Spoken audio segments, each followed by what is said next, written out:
আমাদের সেই রাত 11টার সময় বৃষ্টির ভিতরে সেই অবস্থায় আমাদেরকে ফিরে আসতে হয়েছে।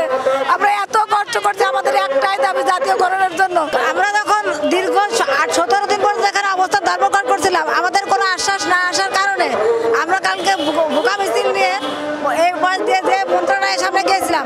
মন্ত্রণালয়ের সামনে থেকে আমাদেরকে পুলিশে বাধা দিয়ে আমাদেরকে যেতে দেয় না, আমাদের সঙ্গে গ্রেনেড হামলা দেয়, পানি মারে, লাঠি পিটা করায়।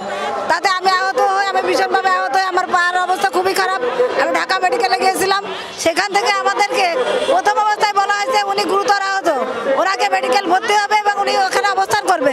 কিন্তু রাত্রি 11টার পরে কোন কারণে জানি না ডাক্তাররা আমাকে বলছে আপনার এখান থেকে চলে যেতে হবে।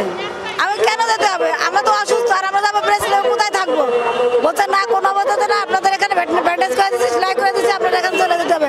আমাদের সেই রাত 11টার সময় বৃষ্টির ভিতরে সেই অবস্থায় আমাদেরকে ফিরে আসতে হয়েছে। আমরা এত কষ্ট করছি, আমাদের একটাই দাবি জাতীয়করণের জন্য। দীর্ঘ 40 বছর আমাদের কোনো বেতন নেই, কোনো কিছু নেই। আমাদের যৌক্তিক দাবি 28শে জানুয়ারি আমাদের যে ঘোষণা দিয়েছিল সরকার, সেই ঘোষণার বাস্তবায়নের লক্ষ্যে আমরা দীর্ঘ 18 দিন পর্যন্ত এখানে অবস্থান করছি। কিন্তু আমাদের অদ্যাবধি পর্যন্ত কোনো আশ্বাস আসেনি বা আমাদের নিয়ে কোনো কিছু আসেনি।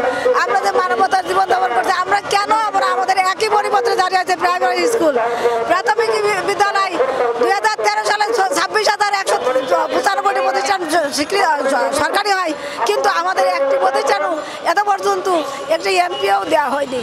আমরা ভীষণভাবে মানবতার জীবনযাপন করছি এবং আমাদের সরকারের কাছে আমাদের আবেদন, আমাদের এইভাবে কষ্ট করে না বসিয়ে রেখে আমাদেরকে দ্রুত জাতীয়করণের ঘোষণা দিয়ে লিখিত প্রজ্ঞাপন দিয়ে আমাদেরকে এখান থেকে উঠাই দিক। আমরা সসম্মানে স্ব প্রতিষ্ঠানে গিয়ে আমাদের ছাত্রদেরকে সুশিক্ষায় শিক্ষিত করি, ইসলামী নৈতিক শিক্ষায় শিক্ষিত করতে পারি এবং আমাদের পরিবার পরিজনকে নিয়ে আমরা সুষ্ঠুভাবে থাকতে পারি।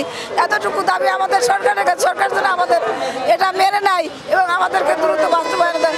আর যতক্ষণ পর্যন্ত আমাদের এই দাবি মেনে নেওয়া হবে, ততক্ষণ পর্যন্ত আমরা এখানে মারাও যাই, তবুও আমরা এখান থেকে যাবো না। কারণ গতকালে আমাদের রক্তে রঞ্জিত হয়ে গেছে রাজপথ, বহুত ভাই বোনেরাও আমাদের ওখানে রক্ত দিয়েছে। আমি নিজে ওখানে ঢাকা মেডিকেলে থেকে দেখছি আমাদের রাস্তায় রক্তে রঞ্জিত হয়ে গেছে।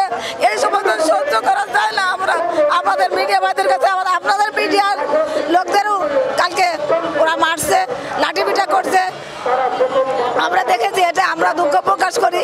আপনারা আমাদের জন্য আন্তরিকভাবে দেখবেন, যাতে আমরা আমাদের দাবিটা মেনে নিতে নেয় সরকার আমরা সঠিকভাবে